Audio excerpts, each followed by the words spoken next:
जाबाय आरो एनडिपि होनाय मोनसे आफाद दिनै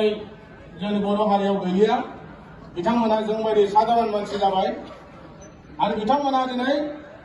सासे साधारन मानसि हिसाबै जोंनि इउनाइटेड पिपल्स पार्टी लिबारेलखौ मोजां मोननानै आरो बे पार्टीनि गेजेरजों मोनसे बिटिआरआव गोदान मोनसे सरकार लाबोनांगौनि थाखाय मोनसे सोलायनाय लाबोनांगौनि थाखाय मोजांनि थाखाय सोलायनाय लाबोनांगौनि थाखाय जोंनि रायजो राजानि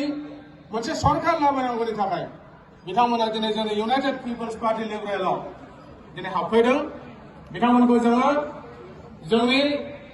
चिरां जिल्ला इउपिपिएलनिफ्राय गोसो गोरबोजों बरायबाय आरो सेन्ट्रेल कमिटि इउपिपिएलनिफ्रायबो बिथांमोनखौ जोङो गोसो गोरबोजों बरायबाय। जोंनि इउपिपिएलनि वुमेन विं, यूथ विंग, माइनरिटी सेल, एससी सेल बैफोर सेलफोरनिफ्रायबो बिथांमोनखौ जोङो गनायनानै लाबाय आरो जों मिजिंथियो बिथांमोननि जयै खामानि मावनायनि गेजेरजों